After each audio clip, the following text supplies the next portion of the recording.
जय हिंद दोस्तों। स्वागत है आप सबका स्लीपी क्लासेस के यूट्यूब चैनल पे। तो दोस्तों आज है 28 जनवरी। तो आज की तारीख में मुझे दोस्तों 3 इंपॉर्टेंट एडिटोरियल्स लगे from the Hindu and the Indian express, जिसकी आज हम चर्चा करेंगे।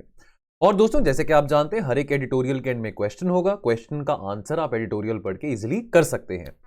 तो दोस्तों शुरू करते हैं आज की चर्चा। तो पहला आर्टिकल, और दोस्तों बाय द वे ये हमारे जो आर्टिकल्स है यहाँ पे हमने टॉपिक का नाम भी लिखा हुआ है कि कौन से जीएस के टॉपिक से वो रिलेटेड है जो एडिटोरियल है। सो फॉर एग्जांपल 2 एडिटोरियल जो हम डिस्कस करेंगे इंडियन इकोनॉमी रिलेटेड है, तो ये जीएस 3 में आ जाता है।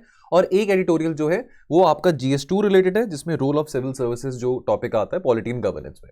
चलिए दोस्तों, पहला article, India's economy and the challenge of informality.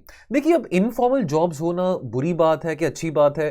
देखिए इनफॉर्मल जॉब्स की अगर हम बात करें तो 90% ऑफ हमारी जो वर्कफोर्स है इंडिया में वो इनफॉर्मल सेक्टर में ही इंप्लॉयड है। अब फॉर्मल सेक्टर जॉब्स बहुत कम है। अगर फॉर्मल सेक्टर जॉब्स की बात करें तो no doubt formal sector jobs में एक जॉब सिक्योरिटी रहता है, काफी और बेनिफिट्स मिलते हैं जो कि इनफॉर्मल सेक्टर में नहीं रहते हैं। बट सवाल यह है कि जब हमको पता है कि इतनी सारी हमारे जो वर्कर्स हैं इनफॉर्मल सेक्टर्स में इंप्लॉयड हैं, तो अननेसेसरली क्या हम ज्यादा पुश दें कि इनफॉर्मल सेक्टर फॉर्मल सेक्टर में कन्वर्ट हो, या हम इनफॉर्मल सेक्टर को प्रोटेक्ट करें? सवाल यह खड़ा उठता है। देखिए 2016 से अगर हम बात करें तो हम काफी सारे ऐसे मेजर्स इंट्रोड्यूस करे हैं सरकार ने जो कि इनफॉर्मल सेक्टर इकोनॉमी को फॉर्मलाइज करने की कोशिश कर रहा है। हम नोटबंदी की बात करें जिसके चलते फाइनेंशियल डिजिटल लिटरेसी की ग्रोथ बढ़ी, जिसके चलते डिजिटलाइजेशन ऑफ फाइनेंशियल ट्रांजैक्शन शुरू हुआ। पेटीएम हो, गूगल पे हो, भीम ऐप ट्रांजैक्शंस की बात करें, हम बात करें जीएसटी की, जो जीएसटी 2017 में इंट्रोड्यूस किया गया, ठीक है। उसके बाद हम बात करें इस तरह के जो तमाम पोर्टल्स इंट्रोड्यूस करे गए हैं जहां पे इनफॉर्मल वर्कर्स अपना वहां पे नाम, अपने डिटेल्स, अपना आधार कार्ड वगैरह एनरोल करके कुछ बेनिफिट्स ले सकते हैं। अब ये पुश करना इनफॉर्मल सेक्टर को फॉर्मलाइजेशन के लिए वो एक बात है, लेकिन इनफॉर्मल सेक्टर को प्रोटेक्ट करना, बिकॉज देखिए एकदम से विद इन 24 आवर्स तो हम नहीं कह सकते कि informal sector economy completely formalise हो जाएगी। आफ्टर ऑल जितनी हमारी जीडीपी है, अगर आज हमारी जीडीपी $3.1 ट्रिलियन है, तो इस जीडीपी में कितना सारा कंट्रीब्यूशन, ये $3.1 ट्रिलियन में कितना ज्यादा कंट्रीब्यूशन हमारे इनफॉर्मल सेक्टर इकोनॉमी का रहा है। तो need of the hour is to push that, need of the hour is to protect that. Now अब ये जो पुश है फॉर्मलाइजेशन का, ये भी माना जाता है ये थोड़ा ग्लोबल स्टैंडर्ड्स को मैच करने के लिए। आईएमएफ की बात करें, वर्ल्ड बैंक की बात करें, तो आईएमएफ बार बार कहता रहता है कि देखिए जो इनफॉर्मेलिटी है, जो इनफॉर्मल सेक्टर है, that is an outcome of structural and historical factors of economic backwardness. तो अब वो चीज तो है, अब उस चीज को तो एड्रेस करना पड़ेगा ना, वो चीज तो एकदम से रातों रात नहीं गायब होने वाली है। तो बजाय कि हम इस इशू को एड्रेस करें, जो स्ट्रक्चरल इश्यूज हैं, जो इकोनॉमिक बैकवर्डनेस के इश्यूज हैं, उसको एड्रेस करें, रादर दैन कि हम एकदम से बहुत एक्सेसिवली पुश करें कि ताकि इनफॉर्मल सेक्टर फॉर्मलाइज में कन्वर्ट हो। अब साइन ऑफ अंडर डेवलपमेंट की बात करें, देखिए डेफिनेटली इनफॉर्मल सेक्टर, अगर इकोनॉमी का अगर हम बात करें 90% of the workers are involved in the informal sector, so that is definitely a sign of underdevelopment. Developed economies की बात करें तो डेवलप्ड इकोनॉमीज में हम ज्यादा फॉर्मल सेक्टर जॉब्स देखेंगे, इनफॉर्मल सेक्टर जॉब्स कम होंगी। ऐसा माना जाता है कि सरकारों का जो ओवर रेगुलेशन का जो बिहेवियर है, ओवर रेगुलेशन करना, कॉम्प्लिकेटेड पॉलिसीज निकालना, कॉम्प्लिकेटेड कंप्लायंस पॉलिसीज निकालना, इसके चलते जो इनफॉर्मल सेक्टर है वो ज्यादा ट्रांजिशन नहीं कर पा रहे टुवर्ड्स फॉर्मलाइजेशन। तो कैसे हम पॉलिसीज में ईज कर सकते हैं, कैसे हम पॉलिसीज और सरल बना सकते हैं जिसके चलते इनफॉर्मल सेक्टर इकोनॉमीज भी इजिली ट्रांजिट कर सके to the formal sectors of the economy.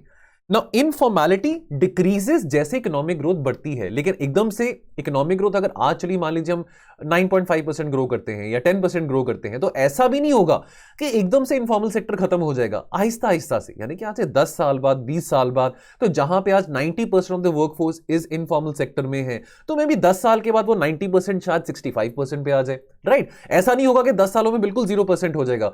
The point is we need informal sector, we very much need informal sector, that is very much integral part of our growth story as of now. और transformation in Asia की बात करें तो अगर हम east Asian countries की बात करें, टाइगर इकोनॉमीज की बात करें, थाईलैंड हो, सिंगापुर हो, ठीक है, वियतनाम हो, तो यहां पे बहुत सारी स्ट्रक्चरल चेंजेस देखने को मिले थे। हम 20th सेंचुरी की बात करें तो देखिए बहुत सारे लोगों ने नॉन एग्रीकल्चर जॉब्स करनी शुरू करी थी। आफ्टर ऑल ये जो इकोनॉमीज थी ये भी एग्रेरियन इकोनॉमीज थी, ये भी डेवलपिंग कंट्रीज थी, ठीक है। इंडिया ने पिछले 30 सालों में बहुत ग्रोथ तो देखी है, लेकिन जैसे हमने कल भी डिस्कस किया था कि इंडिया की जो ग्रोथ है वो सर्विस सेक्टर लेड है ना। अब जब से लिबरलाइजेशन, प्राइवेटाइजेशन इंट्रोड्यूस किया गया है, लेकिन उसके बावजूद भी 90% ऑफ द वर्कर्स अभी भी इनफॉर्मली एम्प्लॉयड है, इनफॉर्मल सेक्टर में ही एम्प्लॉयड है। जो ऑफिशियल डेटा है वो ये बताता है कि 75% ऑफ द इनफॉर्मल वर्कर्स वो या तो सेल्फ एम्प्लॉयड हैं या कैजुअल वेज वर्कर्स हैं, यानी कि उनको दिहाड़ी मिलती है। ठीक है, अब देखिए बहुत सारे लोग हैं जो आज डोमेस्टिक हाउस होल्ड भी काम करते हैं, तो वो भी इनफॉर्मल कैटेगरी में आ जाते हैं। हाफ ऑफ दी, और एक और इंटरेस्टिंग डेटा यहां पे आया कि half of the informal workers, यानी कि जो 90% ऑफ द वर्कर्स जो इनफॉर्मली एम्प्लॉयड हैं, इनमें से जो आधे हैं वो नॉन एग्रीकल्चर सेक्टर्स में हैं। अब यहां पे जहां पे वो एम्प्लॉयड हैं, क्या यहां पे उनको वेज मिल रहा है, क्या यहां पे उनको ज्यादा पैसे मिल रहे हैं, यहां पे वर्किंग कंडीशंस कैसी है, सवाल ये आ जाता है। इनफॉर्मेलिटी हैज मेनी लेयर्स। देखिए अभी हम बात करें, रिसेंटली एक सर्वे किया था स्टेट बैंक ऑफ इंडिया ने, तो स्टेट बैंक ऑफ इंडिया के सर्वे के हिसाब से उनका यह मानना है कि पिछले 2 साल में पैंडेमिक में हमारी जो इकोनॉमी है बहुत जल्दी फॉर्मलाइज की गई है, यानी कि इनफॉर्मल सेक्टर से ट्रांजिशन फॉर्मल सेक्टर में बहुत तेजी से हुआ है। अब देखिए ये तो जो आंकड़ा बता रहा है, रियलिटी कुछ और है। इनके आंकड़े के हिसाब से इनफॉर्मल सेक्टर का जो जीडीपी शेयर है that has shrink to 20% from about 50% a few years ago. तो क्या इसका मतलब यह है कि इनफॉर्मल सेक्टर जॉब्स कम हो गई और फॉर्मल सेक्टर बढ़ गई है? बिल्कुल भी नहीं, ऐसा बिल्कुल भी नहीं हुआ। तो ये जो डेटा एसबीआई की रिपोर्ट से सामने आया है कि क्योंकि इनफॉर्मल सेक्टर की कंट्रीब्यूशन टुवर्ड्स जीडीपी कम हो रहा है, डजंट मीन कि इनफॉर्मल सेक्टर खत्म हो चुका है। There is a very urgent need to protect the informal sector economy and not to over regulate it. Now these findings do not show a sustained structural transformation of the low productive informal sector to a more productive formal sector। तो सिर्फ सरकारी portals पे register करना, social security benefits करना is not the only thing which the government needs to do towards the informal economy. So the government needs to take more steps to protect the informal economy. Question क्या बनता है? The pandemic has proved that India's informal economy needs more protection than over-regulation. Elaborate. अगला editorial, growth after Covid. तो budget आने वाला है, कुछ ही दिनों में बजट को भी हम डिस्कस करेंगे। तो बात करते हैं इस आर्टिकल में क्या क्या बातें लिखी गई हैं, बिकॉज देखिए अब 2 साल से पैंडेमिक चल रहा है, पैंडेमिक तो खत्म होने का नाम ले नहीं रहा, और साथ में हमारी जो इकोनॉमिक समस्याएं हैं, इकोनॉमिक प्रॉब्लम्स हैं, आर्थिक स्थिति भी हमारी काफी अच्छी नहीं है आज के टाइम पे। तो अब कुछ सुझाव दिए गए हैं, कुछ बातें लिखी गई है कि क्या फाइनेंस मिनिस्टर आने वाले जो बजट में क्या वो चीजें इनकॉर्पोरेट कर सकती हैं, किन चीजों का वो ध्यान रख सकती हैं। तो पहले तो बात करते हैं कुछ आंकड़ों की, है ना। Let's get into the maths. देखिए अब काफी सारी रेलेवेंट एजेंसीज, आईएमएफ से लेके बहुत सारी जो बाकी एजेंसीज हैं, वर्ल्ड बैंक से लेके, सब ये बता रहे हैं कि भाई 2021-22 में जो इंडिया की ग्रोथ होगी वो 9% होगी। चलो बहुत अच्छी बात है, लेकिन ये जो परसेंटेज है 9% हो, 9.5% हो, क्या ये पूरी इकोनॉमी की पिक्चर दिखाती है? Well the bad news is, ये तो गुड न्यूज है 9% सुनने में अच्छा लगता है, लेकिन बैड न्यूज ये है कि बहुत सारी जो ग्रोथ होगी, ये देखिए अगर हम बेस की बात करें तो हमारी इकोनॉमी, अगर आपको याद होगा 2020 का जो पहला क्वार्टर था 24-25% माइनस में थे, यानी कि हम कॉन्ट्रैक्ट 24-25% कर चुके थे। तो उसके बाद 9% ग्रोथ दिखाना कोई ज्यादा बड़ी बात नहीं है। ठीक है, India's real GDP in the pre-COVID year was around about rupees 145.6 lakh crore. NSO का जो एडवांस एस्टिमेट था for real GDP in 2021-22 is around about 147.5 lakh crore. तो कितना, सिर्फ कुछ लगभग 2 लाख करोड़ की बढ़त हुई है, तो वो कुछ ज्यादा तो नहीं है। अगर इसको जीडीपी ग्रोथ की अगर हम टर्म्स में लें तो this is only 1.26% real GDP growth since 2019-20। तो 2 लाख करोड़ एक्स्ट्रा ऐड होना जीडीपी में कुछ ज्यादा बड़ी बात तो नहीं हुई। ठीक है, अब यहां पे हम 9% सुनने में लगता है कि वो हमने बहुत बड़ी ग्रोथ कर ली होगी, 9%, 9.5%, बट आप ये देखिए ना कि हमारा बेस कितना नीचे चले गया था।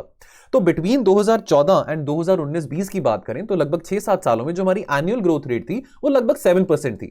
एट द सेम रेट अगर कोविड ना हुआ होता तो जो रियल जीडीपी थी 2021-22 में, that would have been around 167 lakh crore, यानी कि 145 लाख करोड़ जो कि प्री कोविड ईयर था उससे 20-22 लाख करोड़ ज्यादा। नाउ अगर एक्चुअल में हमको प्री कोविड लेवल्स के जितना पहुंचना है, प्री कोविड लेवल्स जितनी हमारी एनुअल 7.1% ग्रोथ हो रही थी, तो वैसे देखिए प्री कोविड भी हमारी जो आर्थिक स्थिति थी बहुत अच्छी नहीं थी। डीमोनेटाइजेशन के बाद, जीएसटी के बाद बहुत सारी प्रॉब्लम्स इकोनॉमी में हमने फेस करी, बहुत स्ट्रक्चरल इश्यूज चल रहे थे।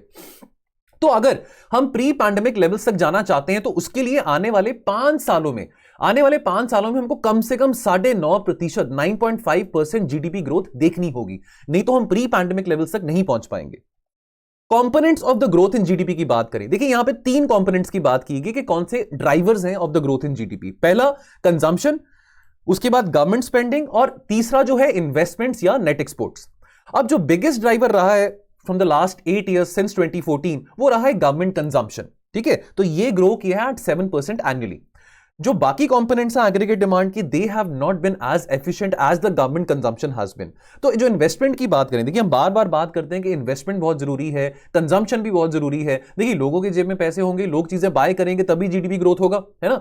लेकिन लोगों के पास पैसे होने भी बहुत जरूरी है। लोगों के पास पैसे कब होंगे? जब नौकरियां होंगी। नौकरियां कब होंगी? जब ऐसा इकोसिस्टम क्रिएट होगा। अब इकोसिस्टम क्रिएट करने के लिए क्या चाहिए? आपको पैसे लगाने पड़ेंगे। प्राइवेट सेक्टर की बात करें, पब्लिक सेक्टर की बात करें, जॉब क्रिएशन के लिए भी पैसा लगता है। तो इन्वेस्टमेंट जो है हमारी वो भी थोड़ी कम है, इन्वेस्टमेंट को बढ़ाने की जरूरत है। और अगर एक्सपोर्ट्स की बात करें तो अभी देखिए पिछले क्वार्टर में तो हमारे एक्सपोर्ट्स का जो फिगर था काफी अच्छा आया था कि हम अच्छा एक्सपोर्ट्स कर रहे हैं, लेकिन उसके बावजूद इतना कंसिस्टेंटली हम परफॉर्म नहीं कर पाएंगे। अपने एक्सपोर्ट सेक्टर की भी बात करें तो एक तरफ हम एक्सपोर्ट्स को पुश देना चाहते हैं, एक तरफ हम आत्मनिर्भरता की बात करते हैं, दूसरी तरफ हम इंपोर्ट ड्यूटीज बढ़ा रहे हैं। तो जब इंपोर्ट ड्यूटीज बढ़ेंगी तो डेफिनेटली उसका इंपैक्ट एक्सपोर्ट्स में भी आएगा। हम एक्सपोर्ट ओरिएंटेड इकोनॉमी नहीं है, चाइना एक एक्सपोर्ट ओरिएंटेड इकोनॉमी है, we are not an export oriented economy. लेकिन हमको अपने एक्सपोर्ट्स बढ़ाने के लिए हमको जो टैरिफ्स हैं, इंपोर्ट टैरिफ्स हैं, वो भी कम करने पड़ेंगे। पॉलिसी ऑप्शंस की बात करें तो क्या क्या ऑप्शंस हैं सरकार के पास? पहला फिस्कल पॉलिसी, ये सरकारी पॉलिसी होती है। आरबीआई की पॉलिसी का हम कहते हैं मॉनेटरी पॉलिसी, और तीसरा रेगुलेटरी पॉलिसी। अब आरबीआई ने पिछले 2 सालों में 2.5% रेपो रेट 250 बेसिस पॉइंट यानी कि 2.5% तक रेपो रेट कट किया है। अब रेपो रेट कट करने से यानी कि पैसा इकोनॉमी में और होगा, लेकिन जो क्रेडिट ऑफटेक है, जो क्रेडिट डिमांड है, वो इतना ज्यादा प्रोपोर्शनेट नहीं हुआ जितना आरबीआई ने अपना रेपो रेट रिड्यूस किया है। अब उल्टा हम ये देख रहे हैं कि इन्फ्लेशन बहुत बढ़ रही है। अब उल्टा आरबीआई के ऊपर देखिए बहुत सारे central banks across the world, अब उनके ऊपर भी प्रेशर है कि भाई इन्फ्लेशन बढ़ रही है, चाहे अमेरिका हो, चाहे यूरोपियन यूनियन है, चाहे इंडिया है। तो जब इन्फ्लेशन बढ़ती है तो आरबीआई को फिर रेपो रेट बढ़ाना पड़ता है। पिछले 2 सालों से आरबीआई ने तो रेपो रेट ज्यादा नहीं बढ़ाया, बल्कि 2.5% कम कर दिया। अब उसके चलते ऑब्वियसली जैसे मैंने बताया कि इकोनॉमी में जो मनी है और सर्कुलेट करेगी, लेकिन जो क्रेडिट ग्रोथ है वो इतनी ज्यादा नहीं हुई है। Despite the liquidity injection, despite the repo rate cuts, उसके बावजूद भी जो क्रेडिट ग्रोथ है वो सिर्फ 7% रही है। ठीक है ना। फाइनेंस मिनिस्टर के जो ऑप्शन है आज के टाइम पे, जो बजट आने वाला है, तो जो सुझाव दिए गए हैं इस एडिटोरियल में, is using a combination of fiscal policy and the regulatory policy. अब ये दोनों सरकारी पॉलिसीज होती हैं, फिस्कल पॉलिसी की बात करें, रेगुलेटरी पॉलिसी की बात करें। ठीक है, तो बजट निकालना अपने आप में फिस्कल पॉलिसी होती है। ठीक है, मॉनेटरी पॉलिसी जैसे आप जानते हैं, बहुत सिंपल इकोनॉमिक्स का फैक्ट है कि मॉनेटरी पॉलिसी का जो डोमेन है वो आरबीआई के हाथ में होता है। तो अब of lately government has engaged, अगर हम फिस्कल स्पेंडिंग की बात करें, फिस्कल पुश की बात करें, तो बहुत सारे वेलफेयर स्पेंडिंग हो रही है। ठीक है, हम गरीब कल्याण योजना की बात करें, ठीक है, फ्री राशन बांटने की बात करें, कैपिटल एक्सपेंडिचर की बात करें। कैपिटल एक्सपेंडिचर क्या होता है? जो कि असेट क्रिएशन में एक्सपेंडिचर होता है, जो कि आपके असेट क्रिएशन में जो पैसे खर्च करती है सरकार। तो ये चीजें हम देख रहे हैं कि इसमें तो इंक्रीज हो रहा है, इसमें तो बढ़ोतरी हो रही है। Now what is the way forward? Now it would be a mistake in this budget कि अगर अभी देखिए फिस्कल डेफिसिट की बात करें, देखिए फिस्कल डेफिसिट को यहां पे सजेशन दिया गया कि फिस्कल डेफिसिट को 7% से नीचे नहीं रखना चाहिए। यानी कि सरकार को जरूरत है कि बेशक सरकार के पास पैसे, रेवेन्यूज कम आ रहे हैं, लेकिन सरकार को चाहे मार्केट बोरिंग्स करनी पड़े, चाहे कुछ भी हो, लेकिन सरकार को खर्चा ज्यादा करना पड़ेगा। बेशक अगर सरकार के पास 100 रुपए आ रहे हैं, लेकिन सरकार को 107 रुपए खर्च करने पड़ेंगे, बिकॉज अभी पैंडेमिक के चलते बहुत सारे लोग हैं जो बेघर हो गए थे, बहुत सारे लोग हैं जो बेरोजगार हो गए थे। तो अभी जरूरत है सरकार की इस तरह की वेलफेयर स्पेंडिंग करने के लिए, अभी जरूरत है सरकार को कैपिटल एक्सपेंडिचर बढ़ाने के लिए, अभी जरूरत है सरकार को असेट क्रिएशन के लिए। तो अगर सरकार के पास 100 रुपए भी आ रहे हैं तो सरकार को 107-108 रुपए ही खर्च करने पड़ेंगे। तो फिस्कल डेफिसिट को कम करने के चक्कर में भी गवर्नमेंट को फोकस नहीं करना चाहिए। उसके अलावा मनरेगा की बात करें तो मनरेगा को और एक्सपैंड करना चाहिए ताकि और लोगों तक मनरेगा एक्टिविटीज पहुंच सके, बिकॉज अभी भी बहुत लोग हैं जो अभी वापस जॉब इकोनॉमी में नहीं आ पाए, जॉब सेक्टर में नहीं आ पाए हैं। ठीक है, खास करके हम अर्बन पुअर लोगों की बात करें तो MNREGA is a very very crucial welfare perspective, specially for the urban poor, right. और यहां पे बात एक सजेशन दिया गया है कि जो इंपोर्ट टैरिफ्स की बात करें, इंपोर्ट टैरिफ ज्यादा नहीं बढ़ाने चाहिए। अगर इंपोर्ट टैरिफ ज्यादा बढ़ेंगे उससे एक्सपोर्ट्स को हेल्प नहीं मिलेगा, है ना, कि जो एक्सपोर्ट्स होंगे उल्टा हमारे एक्सपोर्ट्स और कम हो जाएंगे। तो अगर इंपोर्ट ड्यूटीज बढ़ाएंगे, अगर हमने लेट्स से कि हमने यूएस के साथ ट्रेड करना है, यूरोपियन यूनियन के साथ करना है, किसी और कंट्री के साथ भी, तो अगर हम इंपोर्ट ड्यूटी बढ़ाएंगे तो वो कंट्रीज हमसे भी नहीं इंपोर्ट करेंगी। तो जो कमोडिटीज हम उनको एक्सपोर्ट करते हैं तो वो हमारी कमोडिटीज के ऊपर भी इंपोर्ट ड्यूटीज बढ़ा देंगे। तो टिट फॉर टैट वाली बात आ जाती है, right. So we have to keep these things in mind. Question क्या बनता है? The pandemic does not seem to end so easily, neither are its impacts on the economy. Now, in the context of the upcoming budget, enlist key priorities for the FM to keep in mind. चलिए अगला article, ये last article रहेगा दोस्तों आज का, sharing the कार्डर। ये BK Chaturvedi ने लिखा है, ये फॉर्मर आईएएस ऑफिसर रह चुके हैं, फॉर्मर कैबिनेट सेक्रेटरी रह चुके हैं। तो दोस्तों हमने एक और एडिटोरियल 21 जनवरी को हमने डिस्कस किया था ड्रॉपिंग दी आईएएस कैडर रूल्स। तो जो आपको पता है कि जो भी रिसेंट अमेंडमेंट्स करे गए हैं आईएएस रूल्स में, अगर हम बात करें सेंट्रल डेपुटेशन की, ठीक है, तो ये हमने 21 जनवरी को भी एडिटोरियल डिस्कस किया था, हिंदू में आया था, आप उसको देख सकते हैं प्लेलिस्ट में जाके ना। अगर हम थोड़ी सी बैकग्राउंड की बात करें, जैसे कि आप जानते हैं कि अभी रिसेंटली सरकार ने कुछ प्रपोजल रखे थे, सरकार ने टाइम दिया था 25 जनवरी तक का स्टेट्स को। देखिए जो आईएएस सर्विस रूल्स है उसमें हम कुछ चेंजेस लेके आना चाहते हैं, बिकॉज अगर डेपुटेशन की बात करें कि डेपुटेशन में यानी कि सेंट्रल मिनिस्ट्रीज में आज के टाइम पे कम आईएएस ऑफिसर्स हैं जो वहां पे सेंट्रल मिनिस्ट्रीज में गवर्न कर रहे हैं। उससे अभी तक कैसे क्या काम चल रहा था, अगर अभी तक हम देखें, अभी तक जो सिस्टम था वो ऐसा था कि देखिए जिस ऑफिसर ने, मान लीजिए उसने 12 साल 15 साल की service as an IAS officer state में पूरी कर दी है ना। अब देखिए अब ऑल इंडिया सर्विसेज जो है वो सेंट्रल गवर्नमेंट को भी कैटर करते हैं, स्टेट गवर्नमेंट को भी कैटर करते हैं। ऑल इंडिया सर्विस अपने आप में एक फेडरल फीचर नहीं है, ये भी आपने पॉलिटी में पढ़ा होगा। ऑल इंडिया सर्विसेज जो है वो अपने आप में एक यूनिटरी फीचर है, फेडरल फीचर में नहीं आता ये, है ना। But nevertheless all India services हैं तो वो कैटर सेंट्रल गवर्नमेंट को भी करते हैं, स्टेट गवर्नमेंट को भी करते हैं। अब ये आईएएस ऑफिसर की मर्जी है कि भी उसने 12-15 साल की सर्विस के बाद अगर सेंट्रल गवर्नमेंट में जाके एज ए डेपुटेशन पे काम करना है, आफ्टर ऑल एक टाइम पे तो बहुत बड़ी बात मानी जाती थी, इतना आसान भी नहीं होता। पहली बात तो आईएएस बनना इतना आसान नहीं है, दूसरी बात अगर आप डेपुटेशन पे भी जाना चाहते हैं तो उसके लिए भी आपको इंटरव्यू देना पड़ता है, उसका जो स्क्रीनिंग प्रोसेस है वो भी अपने आप में बहुत डिफिकल्ट है। तो अब ये चैलेंजिंग रहता है। Now under the current dispensation officers opt for the central. तो दोस्तों अगर अभी की बात करें तो अभी जो ऑफिसर्स जो अपनी मर्जी से जाना चाहेंगे सेंट्रल डेपुटेशन पे तो वो ही जाएंगे, है ना। अब ये उनकी खुद की मर्जी के वो अपनी 12-15 साल की सर्विस के पास जाना चाहते हैं कि नहीं जाना चाहते, तो वो स्टेट गवर्नमेंट्स को बताते हैं कि जी हमने सेंट्रल गवर्नमेंट में जाके किसी मिनिस्ट्री में हमने डेपुटेशन पे जाना है, ठीक है। तो अब देखिए अब स्टेट गवर्नमेंट्स आगे जाके सेंट्रल गवर्नमेंट को बताते हैं कि जी ये ऑफिसर्स हैं हमारी स्टेट में से जो आपके पास सेंट्रल डेपुटेशन के लिए आना चाहते हैं। अब उन दिए गए ऑफिसर्स में से सेंट्रल गवर्नमेंट जो है वो खुद एक सिलेक्शन प्रोसेस होता है, वो सिलेक्शन प्रोसेस भी काफी कॉम्पिटिटिव होता है, काफी टफ होता है, इतना आसान नहीं होता। और उनमें से जो अगर मान लीजिए अगर जितनी पोस्ट वेकेंट है तो उस हिसाब से अगर मान लीजिए 10 कैंडिडेट्स है, 10 कैंडिडेट्स उन 5 पोस्ट के लिए इंटरव्यू कर रहे हैं, तो accordingly based on their experience, based on their abilities उनको सिलेक्ट किया जाता है, ठीक है। अब कुछ काफी सालों से तो ये एक एस्टैब्लिश्ड प्रोसीजर था, इस तरह से काम किया जा रहा था, यानी कि ऑफिसर्स अपनी इच्छा बताएंगे स्टेट गवर्नमेंट्स को, स्टेट गवर्नमेंट्स जिन जिन ऑफिसर्स ने इच्छा बताई है वो जाके वो नाम आगे सेंट्रल गवर्नमेंट के सामने रखेंगे और सेंट्रल गवर्नमेंट बाद में जो भी ऑफिसर्स की लिस्ट उनके सामने आई है from the different state governments उनको इंटरव्यू करके अकॉर्डिंगली जितनी पोस्ट है सेंट्रल गवर्नमेंट में मिनिस्ट्रीज में वो अकॉर्डिंगली उनको वहां पे डिप्यूट करेंगे, ठीक है। अब each state has a certain quota beyond which its officers are not accepted by the center। तो ये बात भी थोड़ी समझने को जरूरी है। तो एक थोड़ा ब्रीफ बैकग्राउंड हो गया। अब अगर हम आज की बात करें, देखिए सेंट्रल गवर्नमेंट ने कुछ अमेंडमेंट्स करी। अब सेंट्रल गवर्नमेंट ने अमेंडमेंट्स करके 25 जनवरी तक का टाइम दिया स्टेट गवर्नमेंट्स को कि भाई आप बताइए ये जो प्रस्ताव है आपको सूट करते हैं कि नहीं करते हैं। तो सेंट्रल गवर्नमेंट ने ये कहा था कि भाई अगर फॉर एग्जांपल अभी तक तो क्या था कि अभी तक तो ऑफिसर्स की मर्जी के हिसाब से वो जा रहे थे, लेकिन सेंट्रल गवर्नमेंट ने बोला कि हर साल आपको मैंडेटरी कुछ ना कुछ ऑफिसर्स भेजने ही पड़ेंगे हमारे यहां पे सेंट्रल गवर्नमेंट के पास डेपुटेशन के लिए। अब यहां पे बात ये आ जाती है कि अगर स्टेट गवर्नमेंट ही ना चाहे ऑफिसर्स को भेजने के लिए डेपुटेशन पे, या मान लीजिए अगर हर साल धक्के से 5 या 6 ऑफिसर्स को हर एक स्टेट में से जाना ही पड़े और मान लीजिए वो खुद ही तैयार नहीं है डेपुटेशन पे जाने के लिए, तो ऐसे जोर जबरदस्ती तो नहीं कर सकते हैं। अब ये तो सिर्फ प्रस्ताव सेंट्रल गवर्नमेंट ने स्टेट गवर्नमेंट्स को दिया था और स्टेट गवर्नमेंट से बोला देखिए ये तो हमारे फेडरल स्ट्रक्चर के साथ छेड़छाड़ होगी। सवाल यह आता है कि सेंट्रल डेपुटेशन क्या is it losing its charm, is it losing the prestige which it involved so many years back? Now going on central deputation एक बार तो कंसिडर किया जाता है as a recognition of an officer's ability.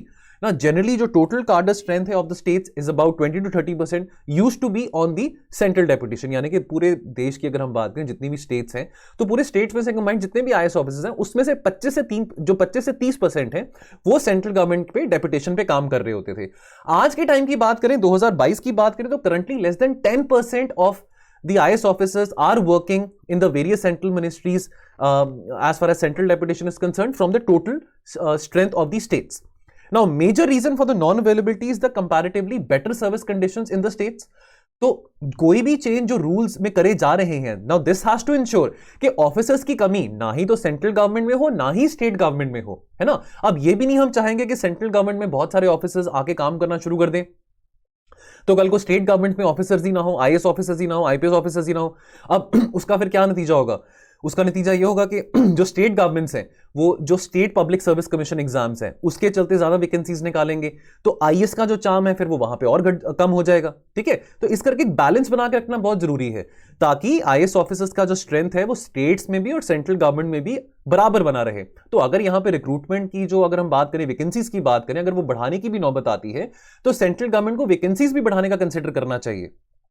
अब what is the way forward? देखिए, अगर तो state नहीं चाहती कि उसका कोई ऑफिसर, जो स्टेट के लिए बहुत वैल्यूएबल है, कि उसका कोई ऑफिसर सेंट्रल गवर्नमेंट में जाके डेपुटेशन करे, और अगर वो ऑफिसर खुद भी नहीं चाहता सेंट्रल गवर्नमेंट में डेपुटेशन करने के जाने के लिए, तो सेंट्रल गवर्नमेंट को यहां पे जोर जबरदस्ती नहीं करनी चाहिए। ऑल्दो जो लास्ट से है वो सेंट्रल गवर्नमेंट का ही रहता है, जो पावर है वो सेंट्रल गवर्नमेंट के पास ही रहती है। अगर सेंट्रल गवर्नमेंट चाहे किसी ऑफिसर को अपने पास डेपुटेशन के लिए बुलाने के लिए, तो अगर, और खास करके अगर ऑफिसर विलिंग भी हो, तो स्टेट गवर्नमेंट कुछ नहीं कर सकती है। लेकिन अगर स्टेट गवर्नमेंट भी विलिंग नहीं है और साथ में ऑफिसर भी विलिंग नहीं है, तो फिर यहां पे धक्का होना वो सही बात नहीं है। बेशक सेंट्रल गवर्नमेंट के पास वो पावर है, central government can exercise that power to call any particular officer. Now, the center needs to realize to improve the working conditions of officers at the deputy secretary and the director level. Now, that is very critical. देखिए, बहुत सारे officers जो हैं वो अपना state cadre छोड़ने को इस करके तैयार नहीं होते हैं, खास करके जिन्होंने 12-15 साल की अभी सर्विस करी है स्टेट्स में, कभी उनको इस बात की भी टेंशन रहती है कि दिल्ली जाना पड़ेगा तो खर्चा पानी कैसे निकालेंगे। ऑब्वियसली वहां पे दिल्ली में जो कॉस्ट ऑफ लिविंग है, सो फॉर एग्जांपल अगर कोई मेघालय से आ रहा है, तो मेघालय के कंपैरिजन तो वहां पे दिल्ली में जो कॉस्ट ऑफ लिविंग होगा बहुत ज्यादा होगा, ठीक है। तो अब ट्रांसपोर्ट की बात करें, बच्चों की पढ़ाई की बात करें, higher cost of living expenses की बात करें, है ना, तो ये सब चीजें उनके लिए टेंशन होती है, चिंता का विषय होता है। तो यहां पे एक प्रपोजल दिया गया कि अगर डेपुटेशन अलाउंस दे दी जाए ऑफिसर्स को जो डेपुटेशन पे आ रहे हैं, या उनके बच्चों की स्कूलिंग एजुकेशन की भी बात करें, कोई अच्छे स्कूल्स में अगर वहां पे उनको एनरोल कर दिया जाए, ताकि एटलीस्ट जो स्कूलिंग एजुकेशन है या कोई इस तरह के जो खर्चे रहते हैं ट्रांसपोर्टेशन के, वो सब मीट किए जा सकते हैं। तो यहां पे ये सजेशन दिया गया है फॉर द सेंट्रल गवर्नमेंट। देखिए, अंत में ये बात आती है इन दी एंड दैट दोनों ही सेंट्रल गवर्नमेंट और स्टेट गवर्नमेंट्स दोनों की ही नीड को मीट करना बहुत जरूरी है, ठीक है। तो ना ही हम चाहेंगे कि स्टेट गवर्नमेंट में आईएएस ऑफिसर्स की कमी हो, ना ही हम चाहेंगे कि सेंट्रल गवर्नमेंट में आईएएस ऑफिसर्स की कमी हो। So a balance has to be there. चलिए, तो क्वेश्चन क्या बनता है? Suggest measures to resolve the conflict between central government and states over the amendments made in the IAS service rules. Also briefly mention why is there a lack of willingness amongst IAS officers to go on deputation voluntarily. तो ये question का answer आप इस editorial को पढ़ के easily कर सकते हैं। तो दोस्तों, अंत में जाने से पहले आपको एक इंफॉर्मेशन मैं देना चाहता हूं कि हमारे क्रैश कोर्सेज ऑलरेडी चल रहे हैं फॉर द प्रीलिम्स। तो ये क्रैश कोर्सेज हमारे जो कॉम्प्रिहेंसिव क्रैश कोर्सेज की बात हम बार बार कर देते हैं, करंट अफेयर्स की बात करें, जीएस की बात करें, शुरू हो चुके हैं। तो दोस्तों, अगर आप हमारे साथ जुड़ना चाहते हैं, तो इन कोर्सेज को अवेल करना चाहते हैं, तो ये मोर देन वेलकम। इस दिए गए नंबर पे आप कॉल कर सकते हैं, वेबसाइट पे जाके विजिट कर सकते हैं, आपको इसके बारे में पूरी असिस्टेंस दी जाएगी। और दोस्तों, इससे पहले कि लेट हो जाए तो आप अपने आप को एनरोल कीजिए।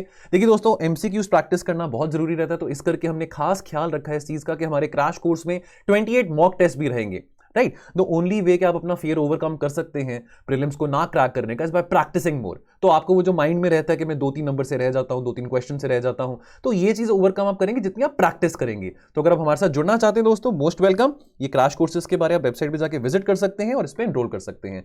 तो दोस्तों, आज के लिए इतना ही, मिलेंगे कल और एडिटोरियल्स के साथ। तो आप अपना ख्याल रखिए और पढ़ते रहिए। Thank you so much. जय हिंद।